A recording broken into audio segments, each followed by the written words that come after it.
प्रवरं वन्दे रम्यया मातरं मुनिं लक्ष्मीनाथसमारम्भां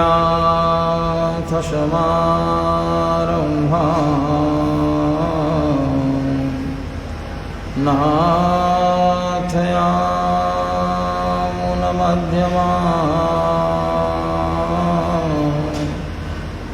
अस्मदाचार्यपर्यन्तां वन्दे गुरुपरम्परां सन्तु पूर्वाचार्या सहाया सन्तु पूर्वाचार्या सहाया सन्तु पूर्वाचार्या सहाया अस्मद्गुरुभ्यो नमः अस्मत्परमगुरुभ्यो नमः अस्मत्सर्वगुरुभ्यो नमः रामानुजस्य चरणौ शरणं प्रपद्ये श्रीमत्पराङ्कुशमुनये नमः श्रीमत्कास्यपवंसजं गुरुवरं भक्त्या सदा संश्रये श्रीराम जय राम जय जय राम श्रीराम जय राम जय जय राम श्रीराम जय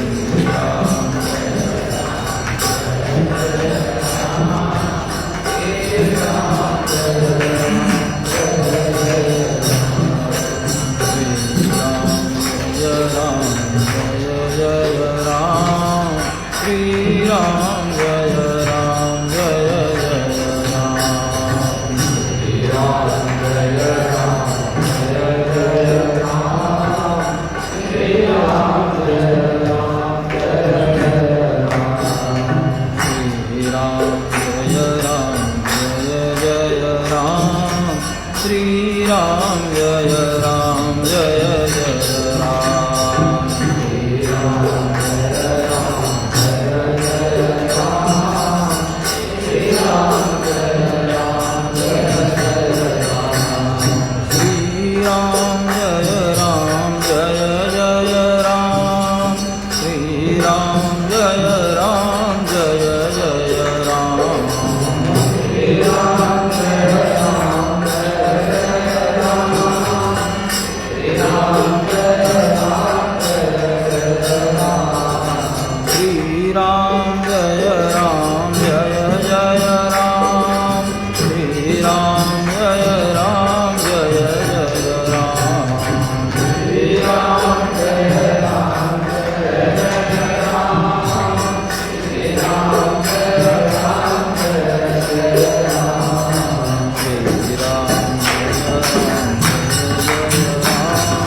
श्रीराम जय राम जय जय राम श्रीराम जय राम जय जय राम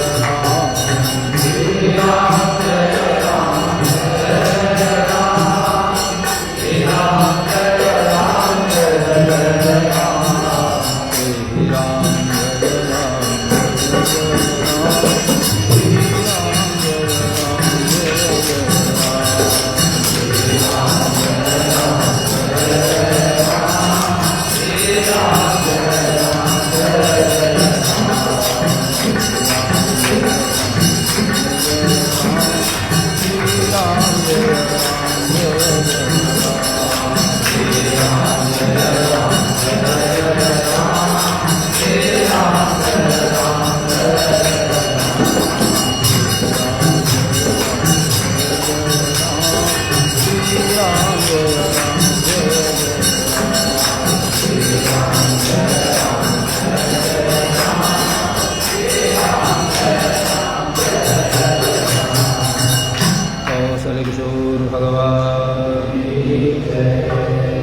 सियावर रामचंद्र की जय।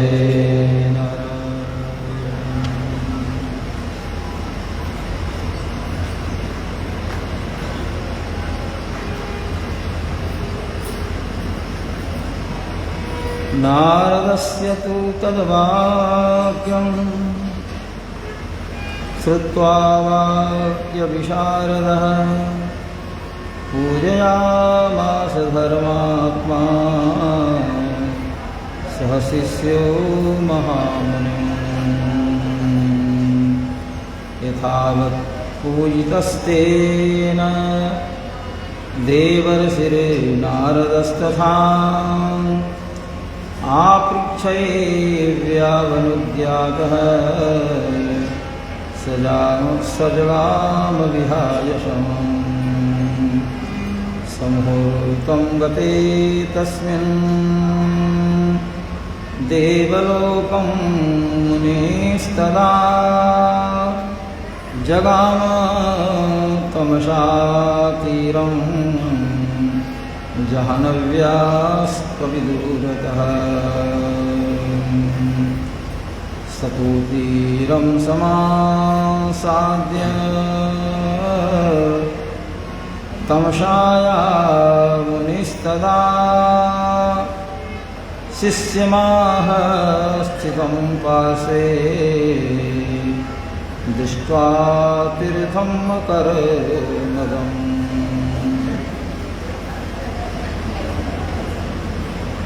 श्रीमन्नारायण। श्रीहपति सर्वेश्वर अखिल ही प्रत्यनेक श्वेतर समस्त वस्तु विलक्षण भगवान श्रीमन्नारायण रामकृष्ण वेंकटेश की महती कृपा से इस पवित्र स्थल पर कलयुग के दोषों को पूर्णतया समन करने में समक्ष आदि काव्य सहमानस का संवेद रूप में चिंतन प्रवचन चल रहा है। भगवान की महती कृपा हम सब जीवों पर है। भगवान तो जीवों पर कृपा करने के लिए इस वसुंधरा पर पधारते हैं और सन्मार्ग पर लाने के लिए सदैव समुद्यत रहते हैं, प्रयत्नशील रहते हैं। एक अवतार में जीवगण भगवान के चरणों में नहीं झुक पाते तो भगवान दूसरा अवतार लेते हैं। दूसरे अवतार में भी ऐसा जोग नहीं लगता तो भगवान तीसरा अवतार ग्रहण करते हैं।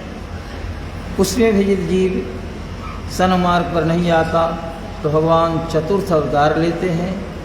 उस अवतार के बाद भी जीवगण व्यवस्थित नहीं होते, भगवत शरणागति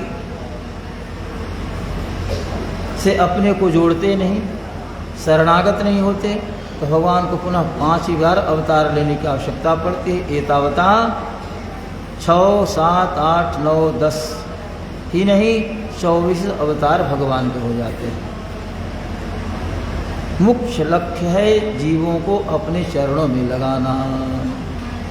जैसे भी हो वो सुन करके उनकी लीलाओं का अवलोकन करके, इसलिए रामलीला भी होती है दृश्य काव्य और श्रव्य काव्य। अभी आप जो सुन रहे हैं वो श्रव्य है, सुनने योग्य सुन रहे हैं। आज भगवान की लीला होती है, रामलीला या रासलीला, वो दृश्य है। तो दृश्य काव्य के माध्यम से, श्रव्य काव्य के माध्यम से भगवान अपने पादार बिंदों में भक्तों को लगाने का प्रयास करते हैं। अब प्रयास से कभी विमुख नहीं होते, सदैव उनका एक कार्य चलता ही रहता है। कभी कभी भगवान उदासीन हो जाते हैं, ऐसा देखा जाता है। इतने बार हमने अवतार लिए, संसार के लोगों को अपने चरणों में झुकाने का हमने प्रयास किया, कुछ लोग तो शरणागत हुए, लेकिन बहुत लोग ऐसे ही रह गए। उस परिस्थिति में भगवान का मुख कुछ समय के लिए म्लान हो जाता है। भगवान तो सदैव प्रसन्न रहने वाले हैं, लेकिन जीवों पर अनुग्रह करते करते जीवों की अनुकूल स्थिति न देखकर भगवान कुछ समय के लिए चिंतित जैसे हो जाते हैं। मुख पर कुछ सामान्य से विशेष रेखा उभर आती है। उस क्रम में सहस्त्र फणामंडित श्वेत शरीरधारी शेष जी भगवान से पूछते हैं, प्रभु लगता है कि आज सरकार कुछ चिंतित हैं। भगवान कहते हैं कि हाँ जी, चिंतित जरूर हूँ। हमने बहुत अवतार लिए, जीवों को अपने चरणों में झुकाने का प्रयास किया, लेकिन सारे जीव मेरी ओर उन्मुख नहीं हो पाए। ये चिंता मुझे सता रही है। जैसे एक पिता अपनी संतान को, अपने पुत्र को अनुकूल रास्ते पर लाने का सदैव प्रयास करता है, पुत्र पढ़ लिख कर सुयोग्य बन जाए, समाज के उपयोगी बन जाए, जहाँ गुणियों की गणना हो वहाँ मेरे पुत्र की भी गणना हो। नीति शास्त्र में कहा गया, जहाँ गुणियों की गणना हो रही हो और जिस माता के, जिस पिता के पुत्र की चर्चा होने पर उसके नाम पर खल्ली न उठ जाए, कलम न उठे कि ये भी एक गुणज्ञ है, तो उससे अच्छा है कि वो माता बंध्या ही रहती, वो पिता बिना पुत्र के रहते।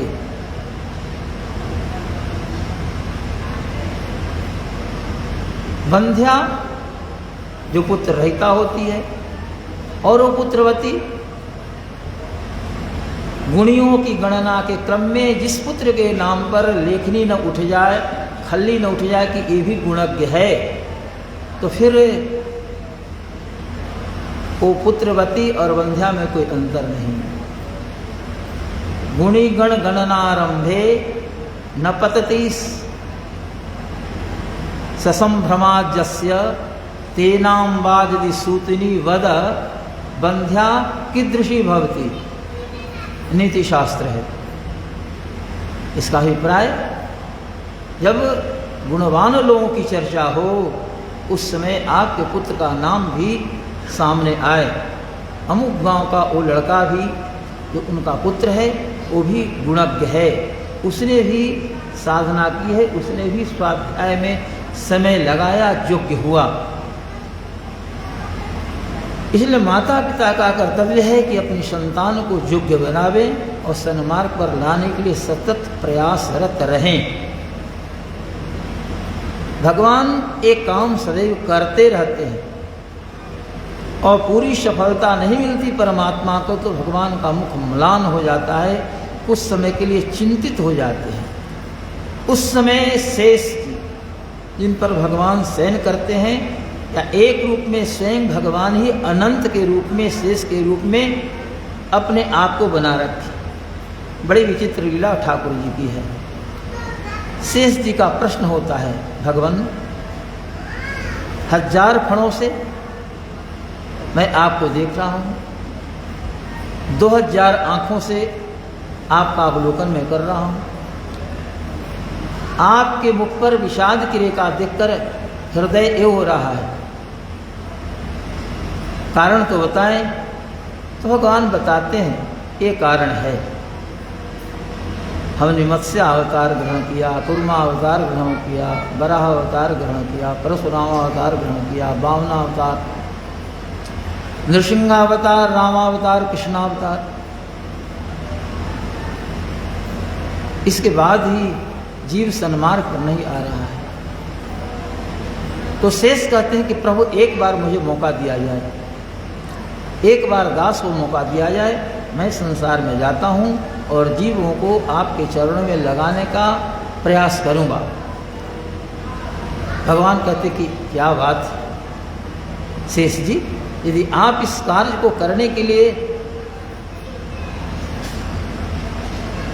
हमसे अनुमति मांग रहे हैं, सहर्ष मेरी अनुमति है। तो शेष जी कहते हैं कि भगवान वहाँ जाकर जो मैं करूँ उसमें श्रीमान का कोई विशेष हस्तक्षेप नहीं हो।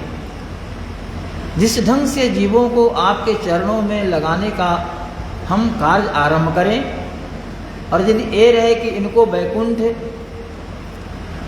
बुला लेना है तो मेरी ओर से कोई व्यवस्था हो, उस व्यवस्था में भी कोई हस्तक्षेप नहीं। ये यदि स्वीकार्य है तो मैं एक बार अवश्य पृथ्वी पर जाऊंगा और जाकर के जीवों को आपके चरणों में लगाने का प्रयास करूंगा। भगवान प्रसन्न होते हैं और कहते अवश्यम तथास्तु एवं भवेत, ऐसा ही हो। तो शेष जी इस वसुंधरा पर पधारते हैं, आते हैं। वही शेष जी रामानुज स्वामी कहलाते। प्रथम अनंत रूप, द्वितीय त्रेता में लक्ष्मण और द्वापर में बलराम, कलयुग में रामानुज स्वामी। प्रथमोऽनन्तरूपश्च द्वितीयो लक्ष्मणस्तथा तृतीयो बलरामश्च कलौ रामानुजो मुनि। इसके पहले लोगों ने गाया था, ब्रह्म संहिता में आया, द्वापरांते कलेरादौ पाखंड प्रचुरे जने, द्वापरांते कलेरादौ पाखंड प्रचुरे जने, रामानुजेति हविता विष्णु धर्म प्रवर्तकः, रामानुजेति हविता विष्णु धर्म प्रवर्तकः। द्वापर के अंत में और कलयुग के आरंभ में रामानुज नामक कोई व्यक्ति होंगे जो वैष्णव धर्म का प्रवर्तन करेंगे, वैष्णव धर्म को बढ़ाएंगे। प्रवर्तन का अभिप्राय प्रवर्धन, क्योंकि ये श्री वैष्णव धर्म तो अनादिकाल से चला रहा है। सर्वेषामेव धर्मानाम उत्तमो वैष्णवो विधि, ये तो अनादिकाल से परंपरा चली आ रही है। लेकिन कभी कभी जैसे वृक्ष पानी के बिना थोड़ा मुरझा जाता, उसकी शाखाएं म्लान हो जाती हैं, पत्ते मुरझा जाते हैं, जल उसमें डालते हैं तो वृक्ष पुनः हरा भरा हो जाता है। उसी प्रकार से जहाँ नष्ट प्राय की बात हो तो नष्ट नहीं बल्कि उसमें कमी आ गई, तो धर्म की वो स्थिति बनती है। तो शेष जी अवतरित होते हैं। ऐसा ब्रह्म संहिता में कहा गया कि वो रामानुज का नाम होगा और वो विष्णु धर्म का प्रवर्धन करेंगे, विष्णु धर्म को बढ़ाएंगे। और ऐसा उन्होंने किया, रामानुज स्वामी ने किया। परिणामतः इस संप्रदाय ही रामानुज संप्रदाय कहलाया। वैष्णव सिद्धांत तो कहलाता ही था, रामानुज वेदांत कहलाया। अद्वैतियों का अद्वैत वेदांत, शांकर वेदांत और भाष्यकार रामानुज स्वामी का विशिष्टाद्वैत वेदांत कहलाया। रामानुज वेदांत ही प्रसिद्ध हो गया, जबकि इसके पहले भी द्रविड़ गुह एक से एक आचार्य हुए जिन्होंने श्री वैष्णव धर्म को आगे बढ़ाने का कार्य किया। लेकिन रामानुज स्वामी का कार्य वंदनीय हुआ, श्लाघ्य हुआ, प्रशंसनीय हुआ और सभी आचार्यों ने इनसे संबंध बना करके अपना उद्धार किया। विशेषता तो इतनी हुई कि रामानुज स्वामी के पूर्ववर्ती जो आचार्य थे उन लोगों ने रामानुज स्वामी के मस्तक से संबंध बना करके अपने आप को उद्धृत कर लिया, वैकुंठ का मार्ग प्रशस्त कर लिया। और रामानुज स्वामी के बाद के जो आचार्य हुए उन लोगों ने रामानुज स्वामी के चरणों से संबंध स्थापित करके अपने आप को भगवान की ओर मोड़ लिया, संदेह रहित हो गए। ये रामानुज स्वामी की विशेषता हुई। प्रत्येक अंगों में आलवारों का वास हुआ।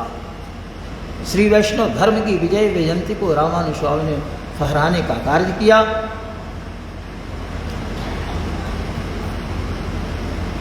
गीता पर उन्होंने भाष्य का निर्माण किया, ब्रह्मसूत्र पर भाष्य लिखा जो श्री भाष्य के नाम से जाना जाता है।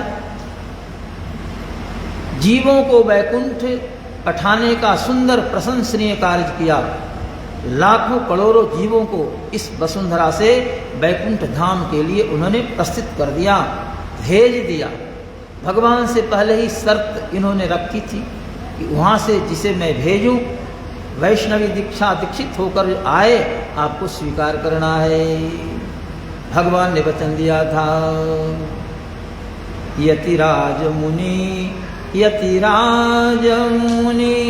श्री रामानुज यतिराज मुनि यतिराज मुनि यतिराज मुनि श्री रामानुज यतिराज यतिराज मुनि यतिराज मुनि श्री रामानुज यतिराज मुनि यतिराज मुनि यतिराज मुनि श्री रामानुज यतिराज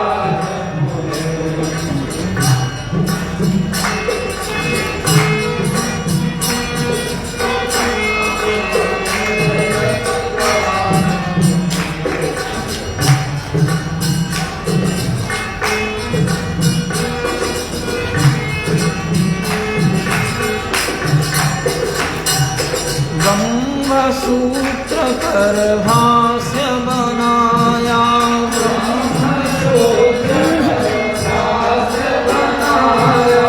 ब्रह्मसूत्र कर भाष्य बनाया,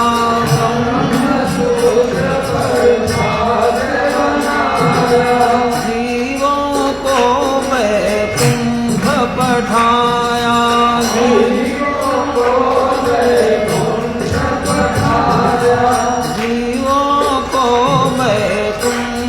पठाया जीवों को वैकुंठ पठाया। गीता भाष्य किए रमणीय यतिराज मुनि यतिराज मुनि गीता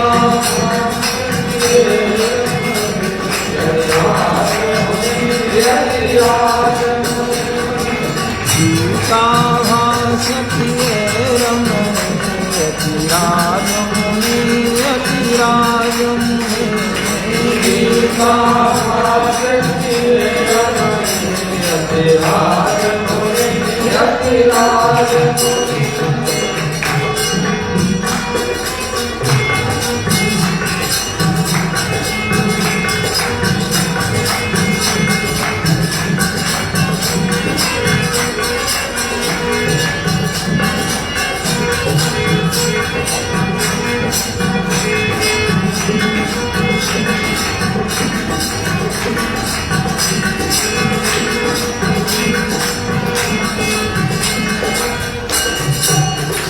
यतिराज मुनि यतिराज मुनि श्री रामानुज यतिराज मुनि यतिराज मुनि यतिराज मुनि श्री रामानुज यतिराज मुनि यतिराज मुनि यतिराज मुनि श्री रामानुज यतिराज मुनि यतिराज मुनि यतिराज मुनि श्री रामानुज यतिराज मुनि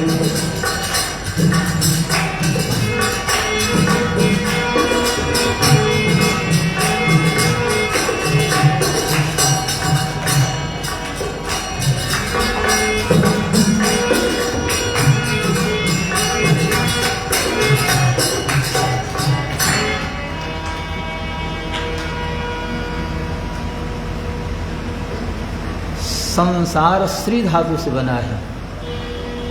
श्री गतौ चलना,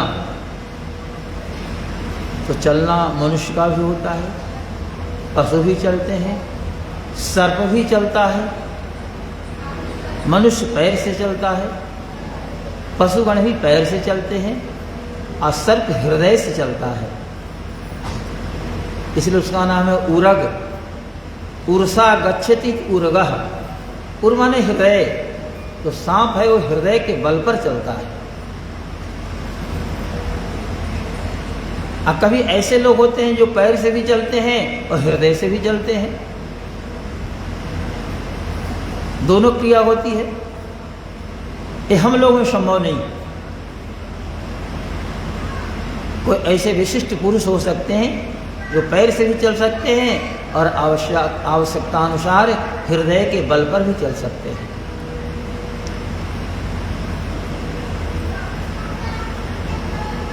रामानुज स्वामी मुक्ति नारायण पधारे, परम पवित्र क्षेत्र है, पूरा क्षेत्र शालग्राम क्षेत्र कहलाता है। गंडकी नदी में शालग्राम भगवान प्रवाहित होते हैं। संत लोगों ने सुनाया है, मैं हरिद्वार में, और अभी भी ऐसी मान्यता है कि नदी में दामोदर कुंड में स्नान करने गए आप, एक कपड़े में तुलसी कुछ रख लें, 2-4 दल तुलसी, और ऐसे करके डुबकी लगाएं तो कई शालग्राम भगवान आपके वो कपड़े में आ जाएंगे। क्योंकि संसार में भगवान को जितना तुलसी प्रिय है उतना और कोई पदार्थ प्रिय नहीं है। तुलसी साक्षात लक्ष्मी है। तो लक्ष्मी तो नारायण के लिए ही होती है, लक्ष्मी किसी दूसरे की नहीं होती। और जो नारायण से अतिरिक्त लक्ष्मी की चाह किया, लक्ष्मी को अपनाने का दुष्प्रयास किया, तो उसे दंड मिला। लक्ष्मी तो मात्र नारायण की होती है। तो शालग्राम भगवान नारायण हैं, शंकराचार्य अद्वैती हैं। मूर्ति पूजा वगैरह के प्रति कोई ऐसा नहीं। परिस्थिति ऐसी आई थी कि उनको एक ब्रह्म, वो भी निर्गुण निराकार है, सगुण साकार नहीं, ऐसा कहना पड़ा। बौद्धों का साम्राज्य था, बौद्धों ने हिंदू धर्म को प्रभावित किया। उस परिस्थिति में शंकराचार्य ने एकवाद, जहाँ शून्यवाद था बौद्धों का, कुछ है ही नहीं, शून्यवाद से एकवाद पर उन्होंने लाया। एकवाद की स्थापना हो गई कि एकमात्र ब्रह्म ही सत्य है और ये जगत मिथ्या है और जितने जीव हैं सब ब्रह्म हैं। ब्रह्म सत्यम जगन मिथ्या जीवो ब्रह्मैव नापरः। सारे जीव ब्रह्म हो जाते हैं, अज्ञान की निवृत्ति हो जाती है तो सारे जीव ब्रह्म ही है। जीवन मुक्त भी लोग होते हैं, सारे जीवों को उन्होंने ब्रह्म बना दिया। रामानुज स्वामी 10वीं शताब्दी में पधारे, 8वीं शताब्दी में शंकराचार्य हुए। तो उन्होंने एकवाद से तत्वत्रय त्रिवाद की स्थापना की। भगवान एक हैं, अद्वैत हैं, इसमें कोई संदेह नहीं, लेकिन वो विशिष्ट हैं। जीव और जगत इन दोनों से परमात्मा विशिष्ट हैं। तो जीव और जगत दोनों का सानिध्य परमात्मा के साथ रहता है। कभी भी भगवान, जिन्हें हम ब्रह्म कहते हैं, नारायण कहते हैं, वो जीव और जगत को छोड़ते नहीं। जीव जगत के साथ उनका संबंध बना ही रहता है। इन दोनों से विशिष्ट होने के चलते विशिष्ट अद्वैत, विशिष्टाद्वैत, विशिष्टयो अद्वैतम विशिष्टाद्वैतम, विशिष्टं च विशिष्टे। तो जीव और जगत ये दोनों की सत्ता है। दोनों से युक्त परमात्मा रहते हैं अद्वैत। भगवान 2 4 5 नहीं होते, भगवान तो एक ही हैं, लेकिन वो जीव और जगत इन दोनों से युक्त हैं। जैसे कोई राजा है, किसने कहा कि राजा सार्वभौम है, हाँ, उसके समान दूसरा कोई है ही नहीं। इसका मतलब क्या? राजा है तो राजा के मंत्री नहीं होंगे, उसकी सेना नहीं होगी, राजा की पत्नी भी होगी, पुत्र भी हो सकते, अन्य सामग्रियां होगी, सेवा के लिए दास दासियां भी। तो यह सार्वभौम राजा है, ऐसा दूसरा कोई नहीं है। इसका अभिप्राय ये नहीं कि राजा के सेवक, सैनिक, उसके मंत्रीगण, परिवार के अन्य सदस्य वो नहीं है, नहीं हैं तब तो राजा है। अकेले थोड़े कोई राजा होता है। प्रजाओं के ऊपर जिसका विशेष महत्व है, प्रजाओं के ऊपर सिरमौर है। जैसे 84 लाख जोनियां हैं, उन जोनियों में अर्थात जितने शरीर धारण करने वाले जीव हैं, बपुधारियों का सिरमौर मनुष्य है। आप जितने हैं बपुधारियों के सिरमौर हैं, बपु माने शरीर। 84 लाख प्रकार के जीव हैं संसार में, समुद्र से लेकर के पृथ्वी पर। सब में प्रधान आप हैं। माथे पर जैसे मुकुट लोग धारण करते हैं, इसी प्रकार से बपुधारियों का सिरमौर मनुष्य है। तो राजा सार्वभौम है, इसका अभिप्राय राजा के अन्य लोग भी हैं। इसी प्रकार से परमात्मा एक हैं, अद्वैत हैं, न द्वैत अद्वैत, अर्थात वो दो नहीं है, एक ही है। लेकिन एक होते भी वो विशिष्ट है दो से, जीव और जगत से संयुक्त है। द्वाभ्याम प्रकाराभ्याम ईतम ज्ञातम द्वितम द्वैर्भावो द्विता न द्वैतम अद्वैतम विशिष्टयो अद्वैतम विशिष्टाद्वैतम। जीव और जगत दोनों से संपृक्त परमात्मा है, इसलिए वो विशिष्टाद्वैत कहलाते हैं। रामानुष्याम ने विशिष्टाद्वैत वेदांत का संवर्धन किया। सारे जीव परमात्मा नहीं, परमात्मा के दास अणु हैं। वो लोग जीव को ही व्यापक मान लेते हैं, विभु मान लेते हैं अद्वैती लोग। हमारे आचार्य कहते हैं कि जीव तो अणु है, भगवान का दास है, और जगत परिणामी है। जिस रूप में संसार को देख रहे हैं, इस रूप में संसार आगे भी रहेगा, ऐसा नहीं कहा जा सकता। क्षण क्षण परिवर्तन हो रहा है, अतः ये संसार परिणामी है। जैसे देखा जाए, समझने की बात है। ये विशिष्टाद्वैत वेदांत की चर्चा कुछ चल गई, हमारे आचार्यों ने ऐसा स्वीकार किया है। दधि किसी ने सामने लाकर रखा, कहा कि आप इसे देख रहे हैं, तो हाँ ये तो दधि है। दधि बना कैसे? कहा कि भाई इसमें पूछने की बात है, दधि तो दूध से बनता है। गाय से भैंस से दूध को धोते हैं, उसमें कुछ जोरन देते हैं, कुछ समय लगता है, तो दूध ही दधि के रूप में परिणत हो जाता है। तो दधि क्या है? दूध का परिणाम है, अर्थात दूध का ही परिवर्तित रूप है। फिर दधि से मक्खन बनाइए, जो भी हो। तो जैसे दूध दधि के रूप में परिणत हो जाता है, दधि दूसरा कोई नहीं है, बल्कि दूध का ही रूपांतरित है। दूध ने अपना रूप बदल दिया, पतला था, जोरन दिया, 2-4 घंटे लगे या जितना समय जमने में लगता है, तो दधि जम गया। लेकिन सत्य है कि दूध ही दधि के रूप में परिणत हो गया है। वैसे ही पूरा जगत परमात्मा का अंग है, भगवान अंगी हैं। भगवान ने ही जगत के रूप में अपने आप को बना रखा है, और संसार के हरेक पदार्थों में वो विद्यमान हो गए हैं। जैसे दूध में मक्खन छिपा है, लेकिन ऐसे मक्खन दिखाई नहीं पड़ेगा। दूध में मक्खन देखने के लिए क्या करना पड़ेगा? दूध को गर्म करना पड़ेगा, दधि जमाना होगा, फिर उसको मथना होगा, मथते मथते उस पर मक्खन आ जाता है। तो दूध में मक्खन है, लेकिन वो परिश्रम के बाद मक्खन दिखाई पड़ता है। इसी प्रकार से परमात्मा कण-कण में व्याप्त हैं। आपकी साधना हो, परिश्रम हो, कथा के प्रति आपका लगाव हो, तो परमात्मा की अनुभूति होगी, परमात्मा को आप प्राप्त कर सकते हैं। एक बार एक राजा ने कहा, अरे सब लोग कहते हैं कि परमात्मा है परमात्मा है, कोई हमें दिखाए। सब लोग चुप हो गए। बूढ़े मंत्री थे। मंत्री ने कहा, महाराज अवश्य मैं प्रयास करूंगा। कह तो दिया, घर गए, लेकिन लग रहा है कि भगवान को दिखाएं कैसे। राजा ने कहा है कि बस मुझे भगवान को दिखाना है। लोग कहते हैं कि भगवान है भगवान है, कहाँ भगवान है, हमें प्रत्यक्ष दिखाओ। मंत्री चिंतित थे।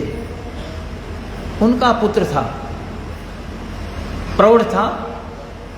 कहा कि पिताजी देख रहा हूं कि आप चिंतित हैं। मंत्री जी ने कहा कि ऐसा प्रश्न महाराज ने किया है कि ईश्वर हैं तो ईश्वर का दर्शन क्यों नहीं होता, हमें ईश्वर को दिखाया जाए। हमने कहा कि अवश्य मैं प्रयास करूंगा। हमने 2 दिन का समय लिया है, लेकिन पता नहीं चल रहा है कि अब भगवान को कैसे दिखाएं। कह तो दिया हमने, लेकिन स्वयं मुझे पता नहीं चल रहा कि कहाँ परमात्मा किस रूप में है, कैसे दिखाऊं उनको। आंखों से देखना चाहते हैं। कहा कि तो साधारण सी बात है, हमें ले चलिए। उस दिन आपको कुछ नहीं करना, राज दरबार में मुझे ले चलें, मैं महाराज को ईश्वर का दर्शन कराने का प्रयास करूंगा। कहा कि बेटा सावधान रहो, महाराज नाखुश हो जाए तो दंड भी दे सकते। कहा कि पिताजी आप बिल्कुल निश्चिंत रहें, जैसे जैसे मैं कहूँ बस वैसे वैसे वो सामान मेरे सामने आते रहे और मैं महाराज को जवाब दे दूंगा। बहुत लोग आए उस दिन, क्योंकि हाँ कि आज ईश्वर का दर्शन होगा, भगवान को मंत्री जी दिखाएंगे। मंत्री जी पधारे। राजा ने कहा कि आ गए, हाँ तो आज तो भगवान को दिखाना है।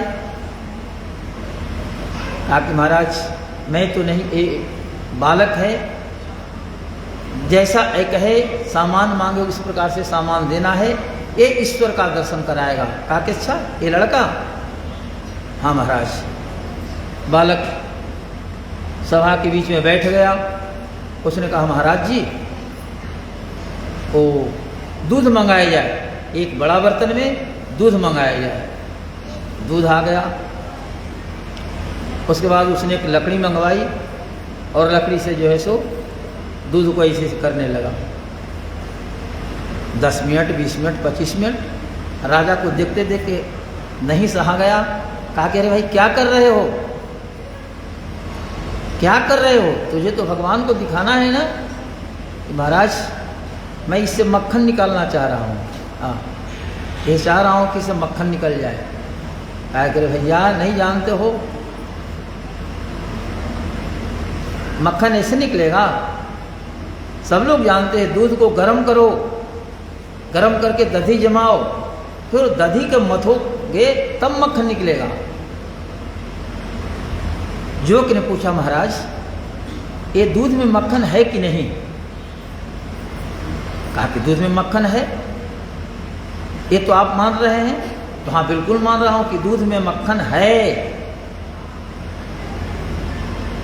तो दूध में मक्खन है तो मैं ये लकड़ी से चला करके मक्खन को चाह रहा हूँ कि पूरा एकदम मक्खन को ऊपर ऊपर एकदम ये कर दूँ। तो आपने मना किया। कहा कि नहीं भैया दूध में मक्खन है, लेकिन मक्खन निकालने की विधि है। दूध को गर्म किया जाए, दधी जमाया जाए, दधी को मथा जाए तब मक्खन निकलता है। कहा कि महाराज श्री इसी प्रकार से परमात्मा जो है से कणकण में व्याप्त हैं। जब हम परिश्रम करेंगे, वैसे मथानी से मथेंगे, अपने आप को जमाएंगे, तब परमात्मा की अनुभूति होगी, परमात्मा का साक्षात्कार होगा। दूध में मक्खन छिपा है, लेकिन इस दूध को हम मक्खन के रूप में नहीं स्वीकार कर सकते। या दूध में पूड़ी यदि डाल दें खौलते दूध में तो पूड़ियाँ नहीं बनेगी, लेकिन दूध से मक्खन, हम मक्खन को घी बना करके कढ़ाई में डाला जाए, उस कढ़ाई में यदि पूड़ियाँ डाली जाए तो फिर पूड़ी तैयार हो जाएगी। इसी प्रकार से परमात्मा कण-कण में व्याप्त हैं, लेकिन वो प्रयास से दिखाई पड़ते हैं।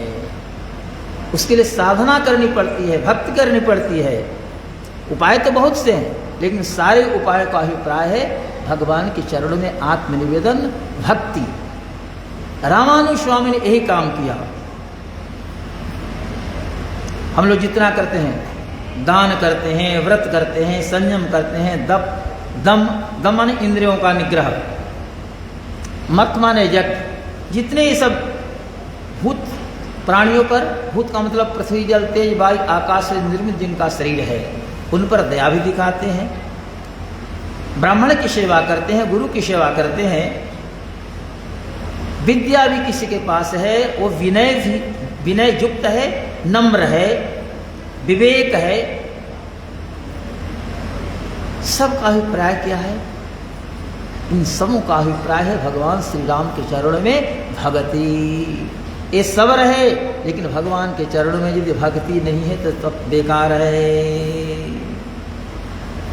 नाना कर्म धर्म व्रत दाना, संयम दम जप तप मथना,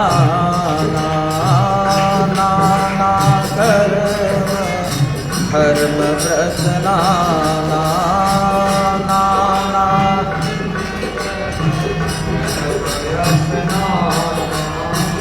नाना कर्म धर्म व्रत नाना, कर्म धर्म व्रत दाना, संयम दम तप मख विधि नाना, संयम दम जप तप मख।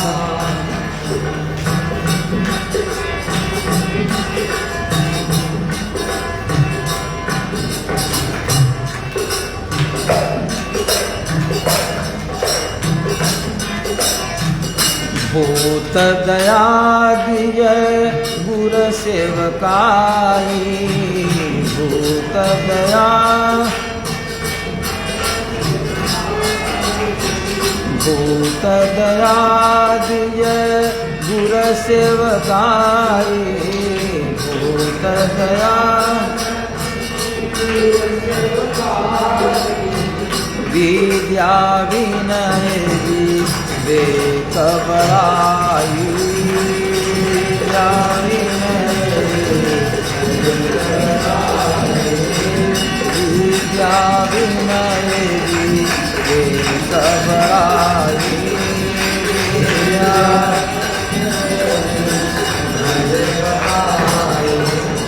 जहाँ लगी साधन वेद बखानी, जहाँ लगी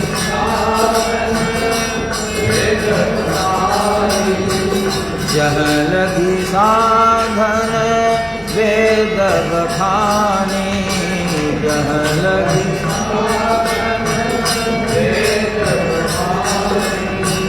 सब कर फल हरि भगति भवानी, सब कर फल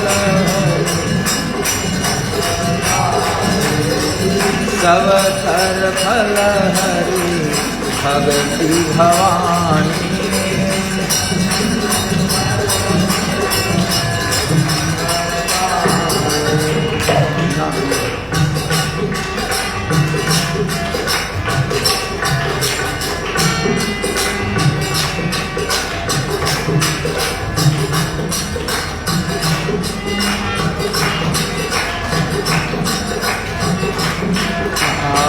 जहाँ लगी साधन वेद बखानी, जहाँ लगी साधन वेद बखानी, जहाँ लगी साधन वेद बखानी, जहाँ लगी साधन वेद बखानी, सब कर फल हरि भगति भवानी, सब कर फल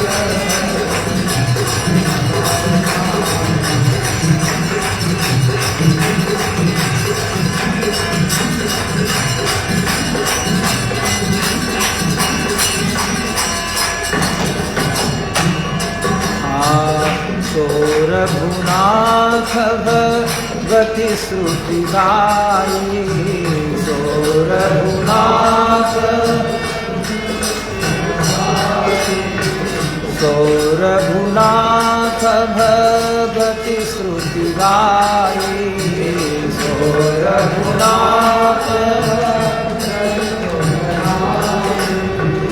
राम कृपा का तू एक पाई, राम कृपा राम कृपा का तू एक पाई, राम कृपा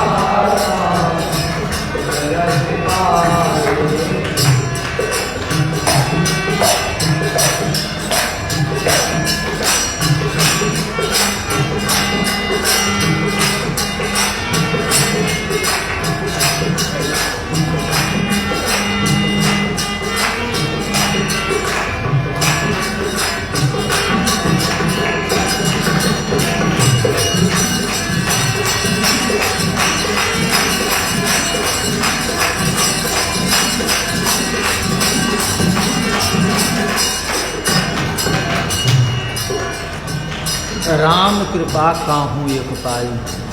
जितने भी साधन बताए गए सभी साधनों का फल भगवान के चरणों में भक्ति।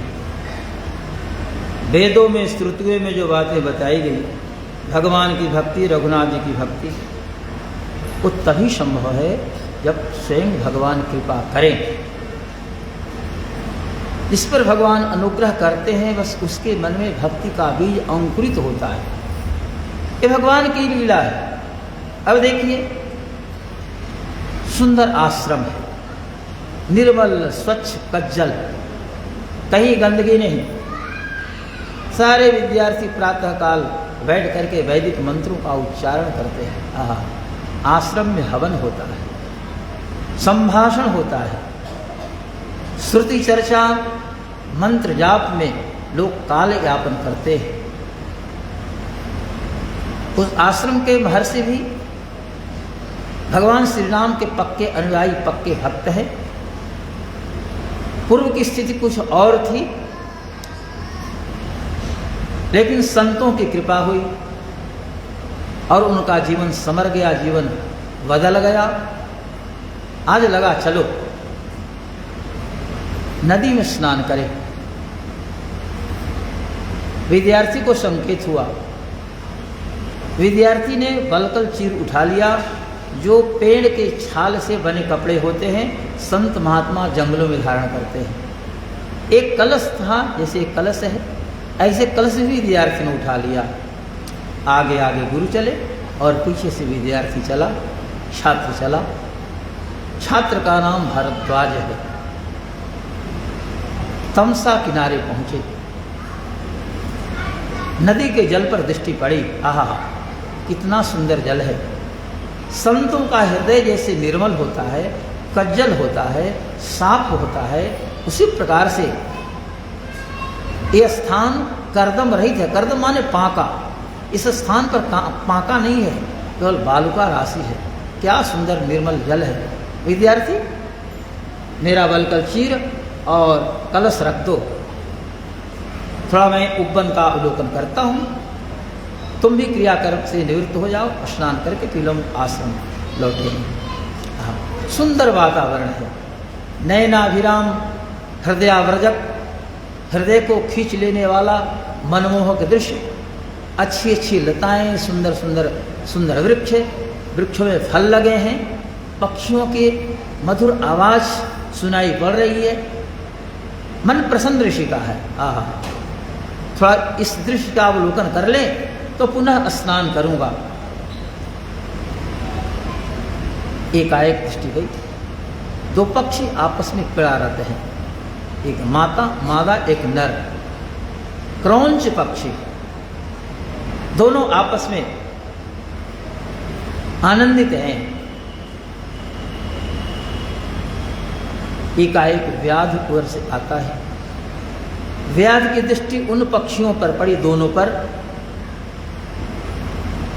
तो मादा को तो नहीं, लेकिन नर को लक्ष्य लेकर व्याध ने धनुष पर बाण चढ़ाया और बाण छोड़ दिया। व्याधा तो सटीक बाण चलाता है, अभ्यस्त होता है, नौसिखिया तो होता नहीं। बाण क्रौंच पक्षी नर को लगा, गिर गया। रक्त बहने लगा। क्रौंच जो अपने पति के साथ क्रीड़ारत थी, क्रंदन करने लगी। अपने पति को लहूलुहान देख करके शरीर में बाण लगा है, क्रौंच पक्षी गिर गया। उसका जो करुण क्रंदन हुआ, उसके एक ढंग की अपनी भाषा में चित्कार हुआ, उसने जो आवाज लगाई, करुणापूर्ण आवाज, ये सब घटनाएं ऋषि के सामने हो गई। ऋषि सब देख रहे हैं। आज तक इन्होंने किसी को साप नहीं दिया था, ये जानते भी नहीं थे कि साप क्या होता है। संत तो केवल आशीर्वाद देना जानते हैं। यदि कोई साप दे देता है तो साप का विमोचन का उपाय बताते हैं। किसी को ग्रह है तो ग्रह के लिए यहाँ भी अनुष्ठान किया जाए, सुदर्शन शतक का पाठ हो, विष्णु सहस्रनाम का संपुट पाठ हो जाए, सुदर्शन शतक का भी संपुट पाठ होता है। तो संत आश्रमस्थ लोग तो उपाय बताते हैं, कष्ट से निवारण के लिए विधि विधान से जोड़ते हैं। आज तक इन्होंने साप दिया नहीं था। इस दृश्य का अवलोकन हुआ, आंखों के सामने घटना घटी। क्रौंची मादा के करुण क्रंदन ने उनके हृदय को द्रवित कर दिया, एकाएक मुंह से निकल पड़ा। निवेदन ने किया था कि जो भी होता है राम कृपा का हूं एक पाई। भगवान श्री राम की कृपा से ही हृदय में भक्ति जागती है। संसार में जो भी घटना घटती है, सभी घटनाओं के पीछे रघुनाथ जी की कृपा है। उर्प्रेरक रघुवंशमणि, रघुनाथ जी सबके हृदय में बैठे हैं। जब जिस रूप में कोई विषय उपस्थापित करना चाहते हैं, करवाना चाहते हैं, वही कराते हैं। अंतर्जामी परमात्मा है। उनके मन में है कि आगे कोई दिव्य ग्रंथ का निर्माण हो।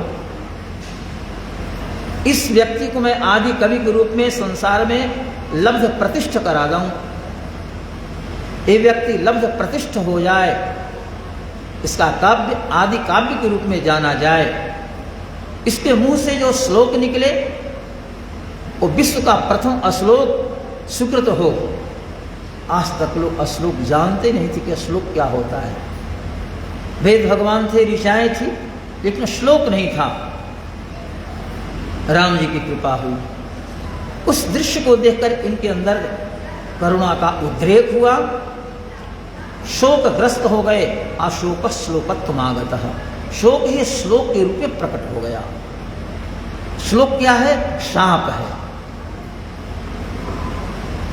मां निषाद प्रतिष्ठा तम अगमः शाश्वती समा जत्रौंच मिथुनादेक मवधि काम मोहित। अरे व्याधा, अनंत काल तक तुझे शांति प्राप्त नहीं हो। तुम्हारा जीवन अस्त व्यस्त रहे, अशांत जीवन तुम्हारा रहेगा। क्योंकि कामाशक्त दो पक्षियों में से एक नर पक्षी का तूने अकारण वध कर दिया। कोई कारण नहीं था, वो काम मोहित थे। तूने बड़ा अपराध किया है, इसलिए मैं शाप देता हूं कि जीवन में शाश्वत शांति का सर्वदा अभाव रहे। इस श्लोक को हमारे आचार्यों ने कई रूपों में लिया है। मां लक्ष्मी, लक्ष्मी में निवास करने वाले भगवान श्रीनिवास, तो सीता जी, और श्रीनिवास का मतलब मां निषाद श्री राम हो गए। उधर एक करते हैं क्रौंच पक्ष के रूप में नर और मादा, रावण और मंदोदरी। भगवान श्री राम ने नर रूप रावण का वध किया, इसलिए इसका अभिप्राय, और उसके माध्यम से लोगों को त्रास था, लोग संत्रस्त थे, परेशान थे। भगवान श्री राम ने नर रूपी रावण पक्षी को वध करके और लोगों को शांति प्रदान की। अतः हे प्रभु, आप अनंत काल तक यशस्वी बने, शांति प्राप्त करें, लोगों को भी शांति दें, क्योंकि आपका नाम शांत है, शांतिदह है, स्वतः आप शांति स्वरूप हैं। शुभांग शांतिदस्तष्टा, शांति देने वाले भगवान हैं, शांत भी हैं। भगवान का नाम शांतिदह भी है, शांत भी है।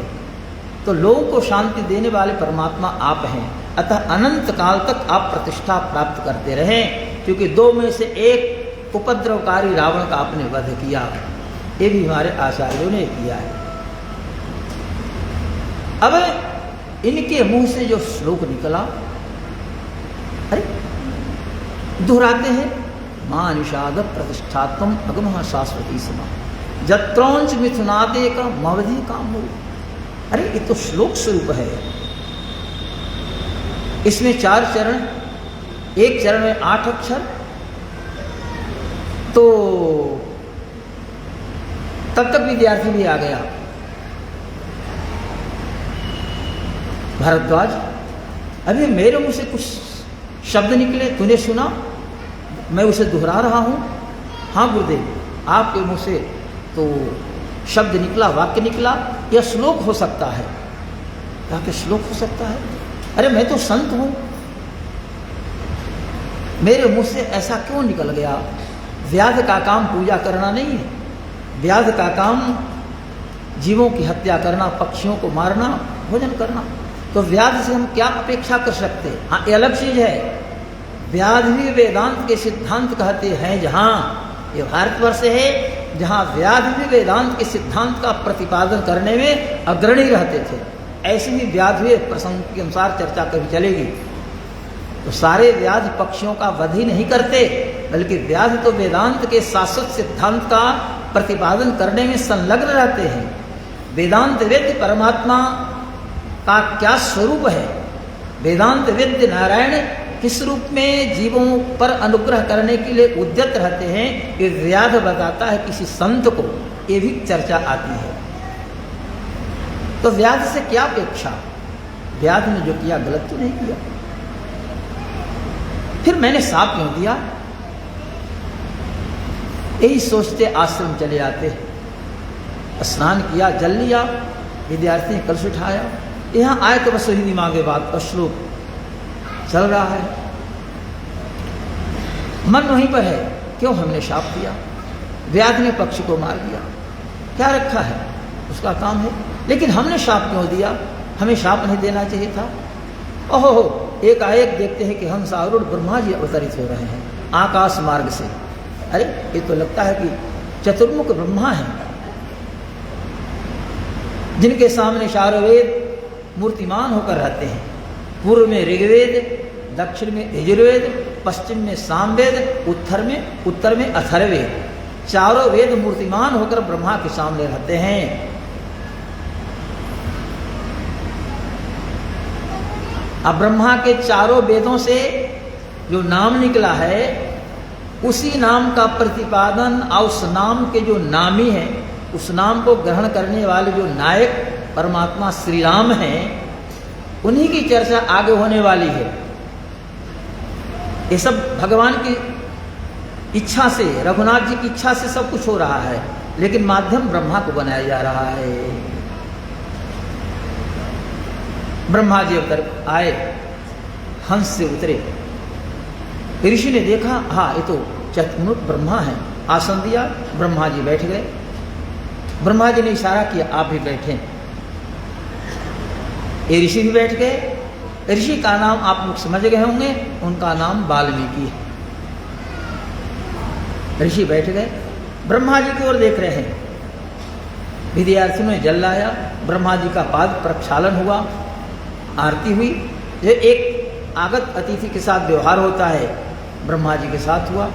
लेकिन चिंतन नहीं चल रहा है कि मेरे मुख से क्यों साप स्वरूप श्लोक निकला।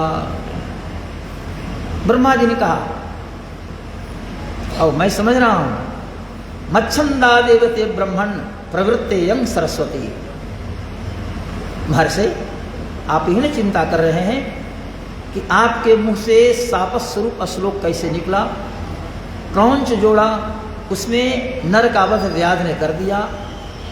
आप करुणार्द्र हो गए आपका शोक जो था श्लोक के रूप में परिणत हो गया। तो इसमें आपकी कोई विशेष भूमिका नहीं है। मच्छंदादेव, मेरी कृपा से ते ब्रह्मण प्रवृत्ते हम सरस्वती, सरस्वती माने वाणी भाषा, गिरवाग वाणी सरस्वती। आप जो बोलते हैं भजन करते हैं वो सब सरस्वती है, हम लोग बोले सरस्वती। तो ब्राह्मी, भारती, भाषा, गिर, वाग, वाणी ये सब सरस्वती के पर्यायवाची। ब्रह्मा ने कहा कि मेरी रुचि से ही, मेरी इच्छा से ही आपके मुंह से ये श्लोक निकला है। इसी श्लोक में अर्थात इसी छंद में आप रामचरित का वखान करें। प्रभु श्री राम का जो दिव्य चरित्र है, उदात्त चरित्र है, उसको श्लोकबद्ध करें। ये ब्रह्मा जी ने उन्हें आदेश दिया। तब इस ऋषि को थोड़ा लगा, अच्छा ऐसी बात है, अवश्य इस पर चिंतन करना है। ब्रह्मा जी उधर गए, अब सोचने लगे कैसे मैं ग्रंथ का निर्माण करूं। भगवान श्री राम ने रावण का वध किया, सिंहासनाधिरूढ़ हो गए, अयोध्या के अधिपति बन गए। तब इस ग्रंथ का निर्माण आरंभ हुआ है। इस ग्रंथ के भी प्रतिपाद्य भगवान नायक श्री राम ही हैं। और ब्रह्मा जो आए तो ब्रह्मा जी के मुख से भी जो शब्द निकला, तो मुख क्या कह रहे हैं, मैं तो कह रहा हूं कि ब्रह्मा के चारों वेदों से, ऋग्वेद, यजुर्वेद, सामवेद और अथर्ववेद। ऋग्वेद का प्रथम मंत्र अग्निमीले पुरोहितम यज्ञस्य देवीर्त्विजम होतारम रत्नधातमम। यजुर्वेद का प्रथम मंत्र ईखे त्वरजित्वा वायवस्थो देवो वह सभिता प्रार्पयतु शिष्टतमाय कर्मणे, और आगे सामवेद का प्रथम मंत्र अग्न आया ही वीतये गृणानो हव्यदातये निहोता सत्सिवर्हिषि। सामवेद का प्रथम मंत्र है। अथर्ववेद का प्रथम मंत्र ओम शन्नो देवी रविष्टया आपो भवन्तु पीतये संजोरभिस्रवन्तु नः। चारों वेदों के प्रथम मंत्र हैं। लेकिन सत्य है कि ब्रह्मा के चारों वेदों से जो शब्द निकला वो शब्द है राम। ब्रह्मा के चारों वेदों से यह नाम निकलता है। ब्रह्मा के चारों वेदों से यह नाम निकलता है। ब्रह्मा के चारों वेदों से यह नाम निकलता है।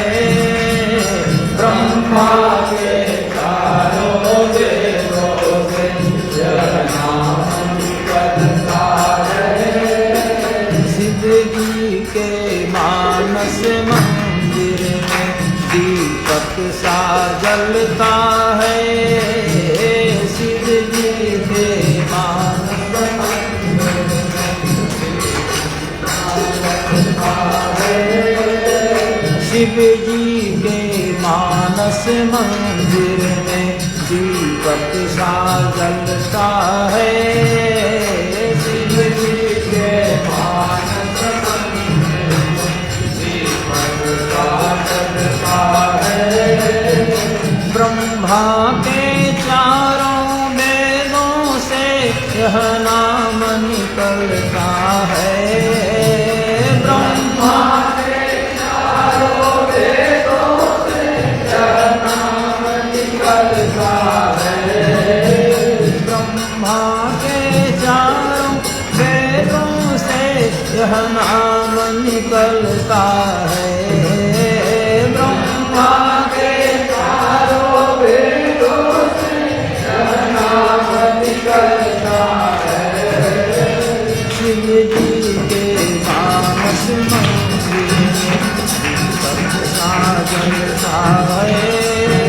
शिव जी के मानस मंदिर में दीपक सा जलता है। शिव जी के मानस मंदिर में दीपक सा जलता है। शिव जी के मानस मंदिर में दीपक सा जलता है। प्रहलाद इसी को जपते थे निशिभा